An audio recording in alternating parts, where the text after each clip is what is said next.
Olá, meus queridos, a graça e a paz. Estamos no 5º dia do nosso devocional Profetizando 2025 e hoje eu quero falar sobre fé.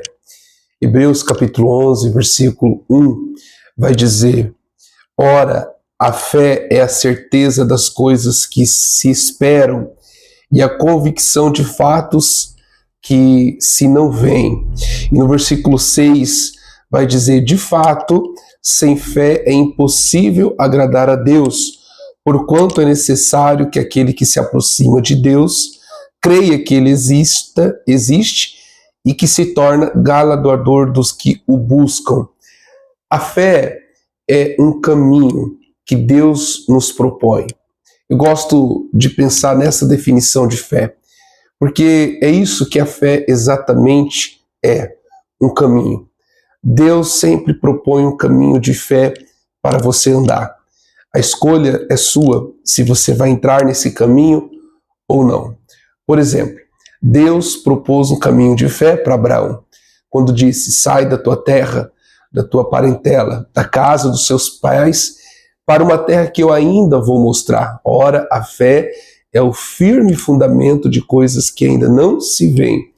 É como se você chamasse à existência aquilo que ainda não existe, como se já fosse uma verdade, já fosse uma realidade. Então, quando Deus chama Abraão para algo que ainda não era, mas como se já fosse. Isso é a fé. Deus propôs um caminho de fé para Abraão. Abraão, sai da sua terra, vai para um lugar que eu ainda vou mostrar a você, vou revelar a você. E Abraão, pela fé, ele obedeceu e decidiu começar essa jornada de fé. Deus não mostrou tudo para Abraão. Deus não deu um mapa, Deus não deu uma bússola, Deus não deu coordenadas, Deus não falou tudo o que aconteceria nessa jornada, nesse caminho de fé que Abraão começou. Se Deus tivesse falado, por exemplo, que depois, lá na frente, anos mais tarde, ele teria que sacrificar o seu filho, Isaac, com certeza, e Abraão não teria aceito essa jornada de fé. Então, a jornada de fé que Deus nos propõe, o caminho de fé que Deus nos propõe, ele vai crescendo, ele vai aumentando, ele vai ganhando propósito, e a nossa fé vai sendo fortalecida. Por isso que Abraão, ele é conhecido como o pai da fé. Deus propôs também um caminho de fé para Naamã, quando o profeta Eliseu disse: vai lá, mergulhe 7 vezes no Rio Jordão e você será curado. Algo simples, fácil de ser feito. Mas Naamã se indignou e quase que ele perde a bênção, quase que ele perde a oportunidade de ser curado da lepra. Mas graças a Deus que ali na carruagem daquele oficial haviam pessoas que tiveram discernimento dos fatos e entenderam que Eliseu estava abrindo um caminho de fé para Naamã, e Naamã precisava escolher se ia entrar nesse caminho ou não. E Naamã, ele muda de ideia e ele vai até o Rio Jordão, mergulha 7 vezes e é curado da sua lepra. Tudo que você precisa fazer é obedecer. Os pequenos detalhes, as coisas fáceis.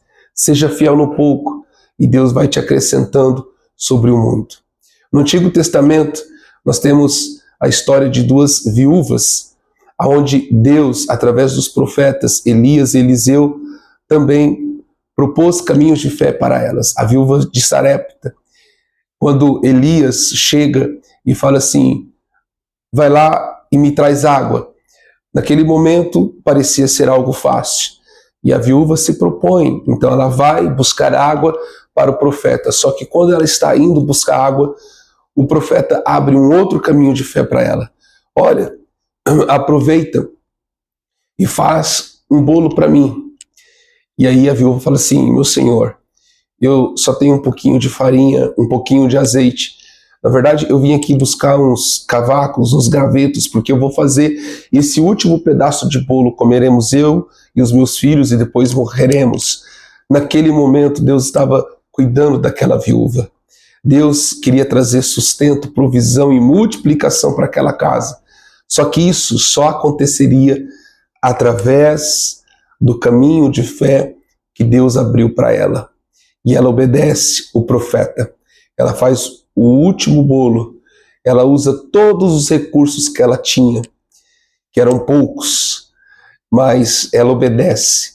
E a Bíblia diz que a farinha e o azeite não se acabaram até que veio chuva sobre a terra.